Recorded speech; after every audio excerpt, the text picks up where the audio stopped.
देखिए, आज हम लोग कर्मचारी चयन बोर्ड जो लेवल 2 के पीड़ित अभ्यर्थी हैं वो दोबारा इकट्ठे हुए हैं। हमारा इकट्ठे होने का जो आज का मकसद है वह मकसद ये है कि बोर्ड द्वारा हम पिछले काफ़ी समय से संघर्ष कर रहे थे, पहले 1 गुना परिणाम रिवाइज परिणाम जारी करवाने के लिए।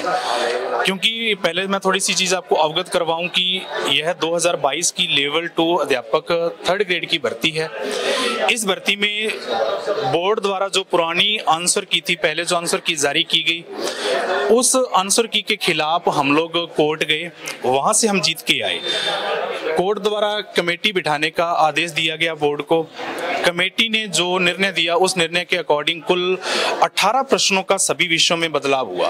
उन 18 प्रश्नों के बदलाव के बाद ही आलोकराज जी के द्वारा एक अनुमानित आंकड़ा दिया गया कि 1260 जो संख्या है वह प्रभावितों की संख्या है। अर्थात हम ये कह सकते हैं कि वो 1260 जो संख्या है वो वह संख्या है कि जो 18 प्रश्नों के बदलाव के बाद निकल के आई। अर्थात वो 1260 पदों का जो हक है वो नव चयनितों का है, नए साथियों का है। अब मुद्दा ये कि हम लोग पिछले 4 महीने से लगातार तो हम संघर्ष कर रहे थे 1 गुना परिणाम जारी करवाने के लिए। हम उसमें सफल हुए। आदरणीय आलोकराज जी ने हाल ही के दिनों में ट्वीट के माध्यम से जानकारी दी कि हम लोग जून माह के अंदर 1 गुना परिणाम जो है वह जारी कर देंगे। लेकिन कुछ ही दिनों के बाद में आलोकराज जी का एक और ट्वीट और वीडियो और आती है, वीडियो में जो बाइट वो दे रहे हैं उसमें यह कहा गया उनके इंटरव्यू में कि जो हम परिणाम जारी करेंगे वह परिणाम अधूरा परिणाम जारी होगा। तो सर, हम इसी मांग को लेकर आज बोर्ड इकट्ठा हुए हैं। उसमें हम कुछ प्रश्न करना चाहते हैं कि सर, अधूरे परिणाम का मतलब ये हुआ कि आप वो 1260 पदों को देना नहीं चाहते। अगर 1260 पद हमें नहीं मिल रहे तो पहला प्रश्न ही है कि हमारा कोर्ट जाने का फायदा क्या हुआ। अगर कोर्ट ने 18 प्रश्नों को चेंज करवा के हमें न्याय दिया, अगर वो 18 प्रश्न चेंज हुए फिर ही तो 1260 का आंकड़ा अनुमानित निकल के आया। तो सर, हम जो मांग लेकर आए हैं, जो हम लोग ये चाहते हैं, हम ये चाहते हैं कि सर बोर्ड जो परिणाम जारी करे वह मूल पदों पर जो विज्ञप्ति में पद निर्धारित है, जब सारी भर्ती टोटल रिवाइज हो रही है, आंसर की रिवाइज हुई है, 2 गुना का परिणाम आपने टोटल रिवाइज किया है, तो अब 1 गुना का परिणाम जो आप जारी करें वह मूल जो विज्ञप्ति में निर्धारित पद थे उन सभी पदों पर परिणाम जारी किया जाए।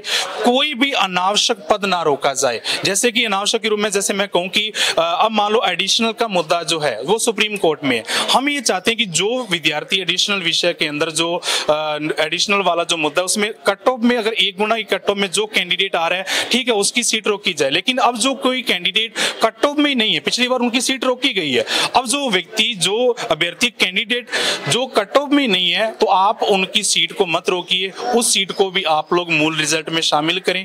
प्रोविजनल का आंकड़ा जो भी है प्रोविजनल सीट जारी करें। कोर्ट केस जितने भी हैं उनको क्लियर करके उन सीटों पर जारी करें।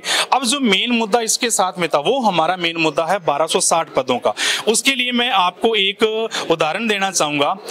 आरपीएससी ने 2015 में व्याख्याता भर्ती हुई, उसमें भी जो सेम मुद्दा अब कर्मचारी चयन बोर्ड द्वारा जो हमारी जो भर्ती हुई थी वो सेम मुद्दा आरपीएससी ने जो 2015 की व्याख्याता भर्ती हुई थी वहां भी सेम मुद्दा था।